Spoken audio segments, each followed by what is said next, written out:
Kasi ano naman talaga nangyayari sa Senado, no? Hindi mo maintindihan kung anong mga ginagawa nila dyan. Hindi mo maintindihan kung naintindihan nila ang trabaho nila bilang policy makers, no? So ngayon, at least sa tatlong Duterte, tried and proven ang pagsisilbi sa bayan.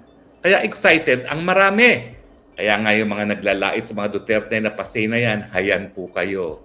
3 na ngayon ang magiging senador na Duterte. Now, unang-una po lilinawin ko na nagsalita na si VP Sara. So ako po, wala naman akong otoridad na magsalita para kay VP Sara, inuulit ko lang yung sinabi niya. Ang sinabi niya, ayon sa kanyang mama, ay 3 Duterte ang tatakbo para senador. So, intindihin po natin yan yan ay sang-ayon sa kanyang mama.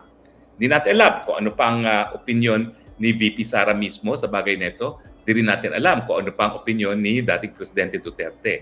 Pero kung masusunod ng mama niya, 3 Duterte yung patatakbuhin niya. At bakit naman hindi? Di ba nga, nandito na tayo. Nandito na tayo sa puto na kinakaladkad na talaga sa gera. O nung isang araw lang, sabi ko, mabuti naman itong si Executive Secretary Bersamin ay nag-escalate ng tension at sinabing hindi lang pagkakaintindihan yung nangyari sa Ayungin. Binawi pa ng Secretary Gibo Teodoro at sinabing aggressive use of force yan. Pag sinabing aggressive use of force, pwede kang kumamit ng self-defense. Pag gumamit ka ng self-defense, ibig sabihin, puto ka na, simula na ang gera.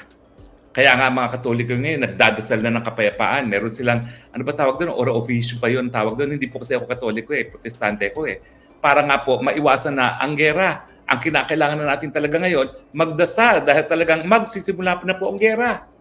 At bakit? Kasi gusto talaga ng Amerikano magkagera.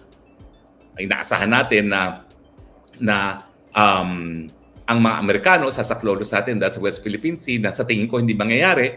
Pero overall, talagang gusto ng Amerikanong magkagera dahil ang ekonomiya nila mahina at nakasalalay sa pagkagera. Yan po ang katotohanan.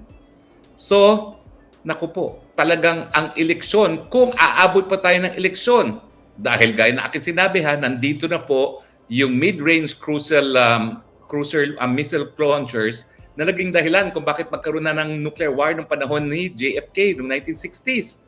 Narito na po yan sa Pilipinas at nagbigay banta na rin ng Russia at ang China na ito'y simula na naman ng instability sa buong Asia. O, hindi ba?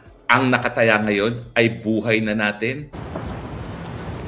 So ano sa tingin nyo mga kasampiak? Excited na ba kayo? Sa tingin ko dyan tatakbong pagka-presidente dyan, si Inday Sara talaga yan Hindi yan si Basti. Pwede si Basti next na. Para tuloy-tuloy yung pagbabago. Sa tingin ko si Pulong maiwan yan sa Davao. Tatakbo yan bilang mayor. At siguro si Tatay Digong tatakbo yan pagka senator throughout his frustrations dahil sa mga nangyayari na ngayon So kung ano man yung desisyon nila, suportahan natin mga kasampiak. Basta ako excited na ako Alam mo na ba 3 days 3 Duterte sa Senado. Nako, numbers game talaga.